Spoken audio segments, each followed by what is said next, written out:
In 1955, a French company unveiled a machine so radically alien to its era that a philosopher compared it to a Gothic cathedral. It could lift itself off the ground. It could travel on shredded tires at full highway speed. It stopped shorter than anything else on the road. On the first day, 12,000 people tried to buy one. And the problem, almost nobody knew how to fix it. The Citroën DS pronounced DS in French, which sounds exactly like déesse, the word for goddess. For 20 years, that name would be either a promise or a warning, depending entirely on whether your local mechanic had ever seen one up close. Subscribe if this kind of story is what you're here for. To understand what the DS meant, you first have to understand what Europe was driving in the mid-1950s. The continent was still pulling itself out of the rubble of war. Roads were broken, budgets tight, ambitions modest. In Britain, Ford produced the Consul and the Zephyr, comfortable upright boxes on leaf springs. In Germany, Volkswagen ruled with the Beetle, round, reliable, inoffensive. In France, Peugeot and Renault built sensible sedans that moved families from A to B without drama, without flair, and without anyone ever mentioning them at a dinner party. And then there was Citroën, a company afflicted with a dangerous habit, the compulsion to do what nobody had asked for. In 1934, they'd launched the Traction Avant, the world's first mass-produced front-wheel drive car with a unitary body, independent suspension, rack and pinion steering.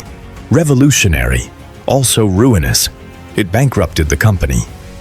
André Citroën lost everything and died a year later.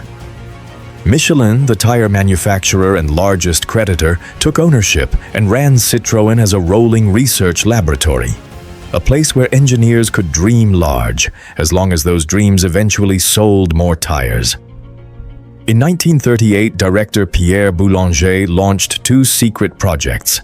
The first became the legendary 2CV. The second, the VGD, was meant to replace the aging Traction Avant by the early 1940s. Boulanger was precise. Lighter, more aerodynamic, more comfortable, with a fundamentally different suspension. Steel springs were heavy, they fatigued, they couldn't adapt to changing loads. He wanted something better. The war had other plans. The Nazi occupation forced Citroën's factories to build vehicles for German forces. Engineers hid their notes and worked in secret.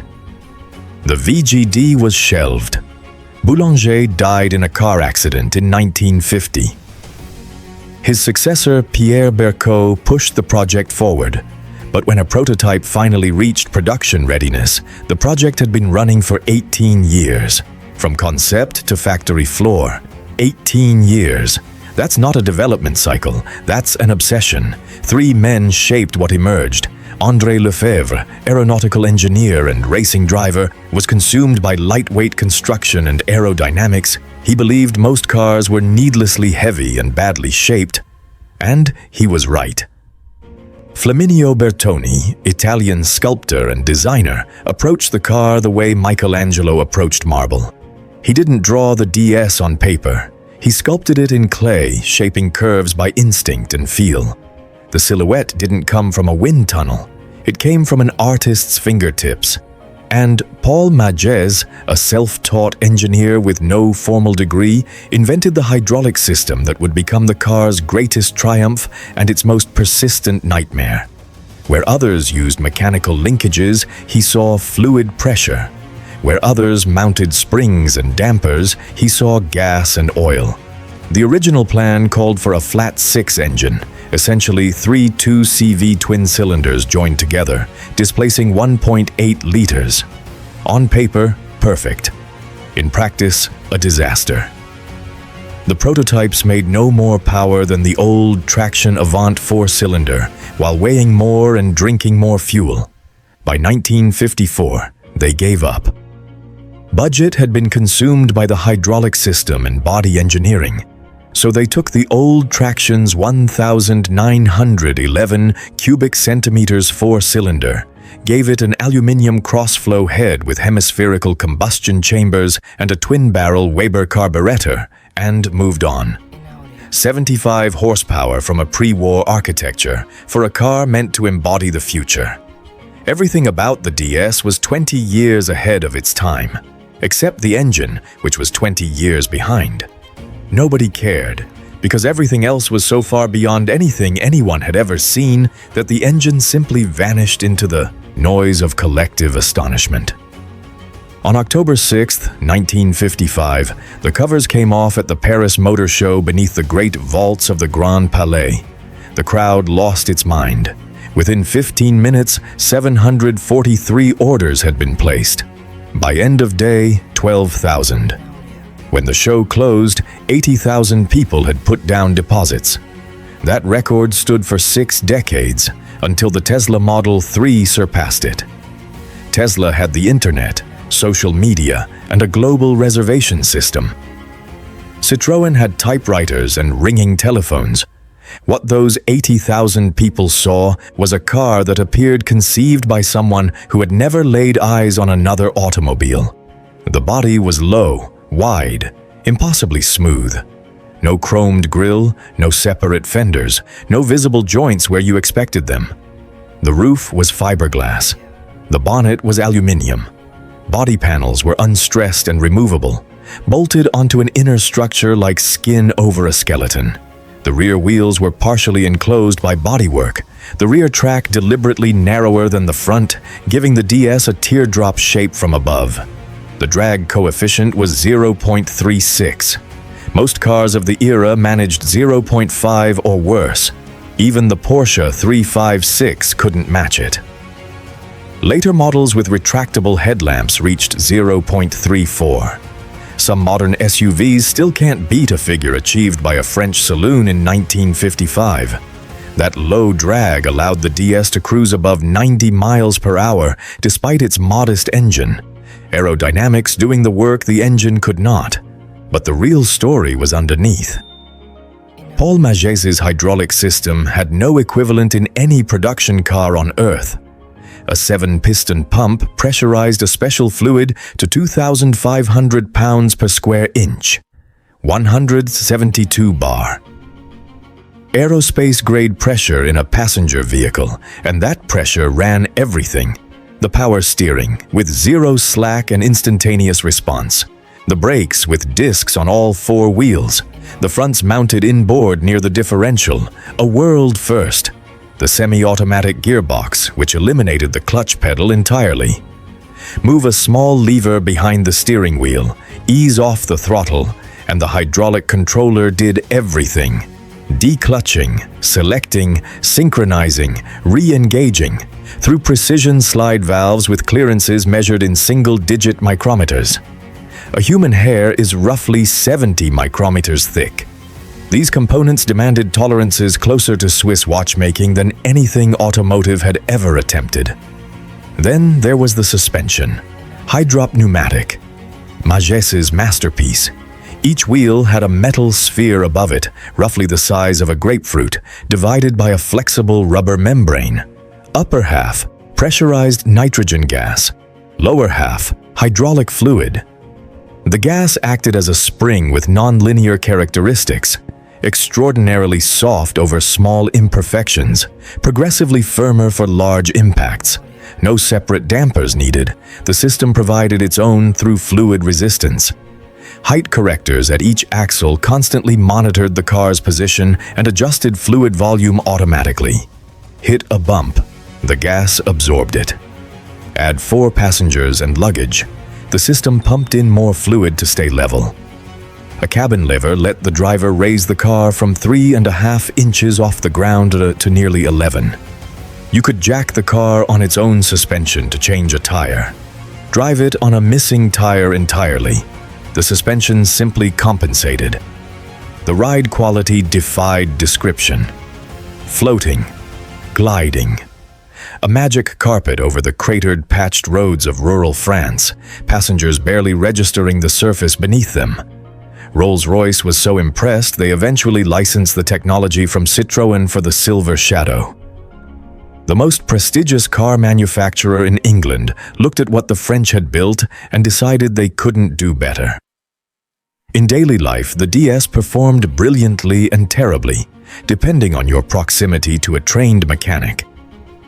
The original hydraulic fluid, LHS, was vegetable-based and absorbed atmospheric moisture through the vented reservoir. Water in a high-pressure hydraulic circuit causes corrosion. Corrosion at 2,500 pounds per square inch causes leaks. Leaks in a system simultaneously controlling your brakes, steering, suspension, and gearbox cause the kind of problems that make insurance assessors nervous. It took Citroën 12 years to fix this. The mineral-based LHM fluid arrived in 1967. For those first 12 years, every DS owner lived with the knowledge that their car's most critical systems were quietly corroding from the inside. Your local mechanic, the one who could strip a Peugeot 403 blindfolded, would open the DS bonnet and go quiet. Familiar engine, yes, but surrounding it, a labyrinth of high-pressure lines, accumulators, regulators, pressure distributors, slide valves, and those mysterious metal spheres that looked as though they belonged on a submarine. Because the concept had literally come from aviation, the hydropneumatic principle was inspired by aircraft landing gear. Citroën required special tools, special training, special fluids that couldn't be mixed or substituted. Only authorized dealers could maintain the system properly. In rural France, those dealers could be a very long drive away. Park ADS for several hours and pressure would bleed off through aging seals. The car sank to the ground like a sleeping animal, belly on the tarmac. Start the engine, wait for pressure to build, and it slowly rose again, deeply unsettling to anyone who'd never seen it. The brakes were equally alarming. A pedal the size of a champagne cork, lying flat on the floor, not hinged but pressed straight down. The hydraulic assistance was so sensitive that first-time drivers routinely locked all four wheels on their very first stop. Phenomenal stopping distances, but a steep learning curve. In the United States, the DS was a commercial failure. 38,000 sold over 16 years. American buyers expected automatics, power windows, air conditioning, large engines. The DS had none of these.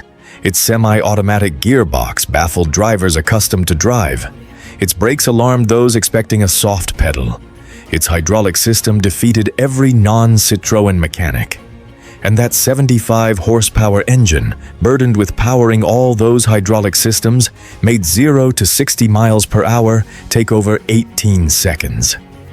This was a country-building 300-horsepower muscle cars. The DS had shown up to a drag race carrying a calculator. In 1957, Citroën introduced the ID. Same body, same suspension, but no power steering, conventional brakes, a manual gearbox with a proper clutch, a detuned 69-horsepower engine, and a lower price. For buyers who wanted the look and the ride but not the full hydraulic commitment. Yet despite the leaks, the baffled mechanics, and the cars sagging in car parks, the DS sold steadily. Early owners learned the rituals. Check the fluid weekly. Keep a spare can in the boot. Know the warning signs. If the red stoplight appeared on the dashboard, pull over immediately. Pressure was dropping, and without it, you'd lose steering, suspension, and brakes in that order. The system failed gracefully by design. Steering first. Then, suspension sag. Brakes last, with an accumulator sphere holding emergency reserve. Owners became amateur hydraulic engineers by necessity. They could diagnose a failing sphere by the way the car rode over a particular type of bump. Ownership wasn't just driving, it was a relationship. And on August 22, 1962, nothing else on earth could have done what it did for the President of France. Charles de Gaulle and his wife Yvonne were being driven from the Élysée Palace to Villacoublay Air Base in a black DS-19. At around 8 p.m., passing through Petit Clamart, a dozen OAS gunmen opened fire from two parked vehicles, furious about de Gaulle's decision to grant independence to Algeria. Over 150 rounds in roughly 45 seconds. 8 bullets struck the car. 2 tires shredded. The rear window exploded. Driver Francis Moreau, who had survived a previous assassination attempt at the wheel the year before, did exactly what the DS was built for. He accelerated on 2 destroyed tires through incoming fire. The hydropneumatic suspension kept the car level and controllable. It didn't pull, it didn't sag. It drove straight through the kill zone and delivered the president and his wife safely to the airbase. De Gaulle, 71 years old and 6'5", reportedly refused to duck during the attack. His wife's primary concern afterwards was the jellied chicken in the boot. She worried the bullets might have ruined it. De Gaulle's comment to his prime minister that evening, "They shoot like pigs." He never rode in anything other than a Citroën again. The DS proved itself in motorsport too, which surprised almost everyone. A heavy luxury saloon with 75 horsepower had no business in competitive rallying. But rallying isn't about straight-line speed. It's about maintaining pace over brutal roads for hundreds of miles without the car falling apart. The hydropneumatic suspension consumed gravel, mud, and broken tarmac that destroyed conventional rally cars. The DS won the Monte Carlo Rally in 1959, its debut at that level, and it won outright. An ID claimed the European Rally Championship the same year. Pauli Toivonen won the Thousand Lakes Rally in a DS-19 in 1962, beating purpose-built competition cars. A second Monte Carlo victory followed in 1966. On the Moroccan Rally and London to Sydney Marathon, distances that shattered engines and chassis, the DS kept floating through. The same hydraulic complexity that baffled suburban mechanics was keeping rally crews alive in the Sahara. Roland Barthes wrote about the DS in his 1957 book Mythologies, comparing modern cars to Gothic cathedrals, the supreme creation of an era, conceived with passion by unknown artists. The new Citroën, he wrote, had obviously fallen from the sky. A superlative object from another universe, the DS evolved continuously. The engine grew from 1,911 cubic centimeters to 2,347 cubic centimeters. Power climbed from 75 to 130 horsepower, with optional Bosch electronic fuel injection, making it one of the first mass-market cars anywhere to offer that technology. The 1967 Series 3 introduced headlamps that swiveled with the steering wheel. Directional headlights on a production car in 1967, 4 decades before most manufacturers would offer the same. But the commercial consequences were quietly devastating. Citroën was so consumed by the goddess that they couldn't build anything else. For 15 years, from 1955 to 1970, no clean sheet new model appeared. The profitable middle segment, dominated by the Peugeot 403, Renault 16, and Ford Cortina, had no Citroën entry. The DS had created institutional paralysis. How do you follow a cathedral? In 1970, they bought Maserati, hoping for the 6-cylinder the DS had always deserved. The result was the SM, Maserati V6, sophisticated hydraulics, 140 miles per hour in comfort. Also ferociously expensive, terrifyingly complex, and destroyed by the 1973 oil crisis. The SM collapsed, the acquisition hemorrhaged. Citroën, weakened by 15 years without a profitable mid-range model, couldn't survive. By 1974, the French government brokered a merger with Peugeot. The last DS left the Quai de Javel factory on April 24, 1975. Total production, 1,455,746 cars. Today, the DS is considered by many the most important automobile of the 20th century. classic and sports car polled 20 of the world's most renowned designers, including Giugiaro and Ian Callum, and they voted it the most beautiful car of all time. In the Car of the Century competition of 1999, it finished third, behind only the Ford Model T and the original Mini. The convertibles hand-built by coach builder Henri Chaperon, fewer than 2,000 ever made, fetch well over $4 million at auction. The technology it pioneered is everywhere. Active suspension on modern luxury cars traces directly to Mercedes' spheres. Mercedes calls theirs active body control. Self-leveling air suspension on SUVs descends from the same principle. Electronic fuel injection, adopted by the DS in 1970, became universal. Directional headlights, introduced in 1967, are now standard across the industry. Disc brakes on all four wheels equip every car sold today. In 1955, the DS was the only production car on Earth that had them. The irony is that most of these features only succeeded commercially, once simplified enough for any mechanic to service. Citroën made the technology work first. Everyone else made it practical. The DS is what happens when engineers build without compromise. Or rather, with only one. That old four-cylinder forced on them by the same budget constraints that funded every other breakthrough. Every other system was pushed to the absolute limit of what the era permitted, often beyond it. But the DS is also a reminder that being ahead of your time has a price. Every mechanic staring helplessly at a hydraulic leak, every American buyer who couldn't find a dealer, every accountant watching warranty claims pile up. They all lived the other side of genius. Innovation is easy to admire from a magazine. It's considerably harder to maintain on a driveway. But park a DS next to anything else built in 1955. A Chevrolet Bel Air, a Ford Fairlane, a Mercedes 220S. Step back, look at them together, and tell me those engineers were wrong to try. If this story stayed with you, subscribe and hit the bell. Every week, we go deep on the machines, the people, and the decisions that rewrote what was possible. And if you've ever seen a DS in person, driven one, or gone to war with that hydraulic system and survived, put it in the comments. Those stories deserve to be heard.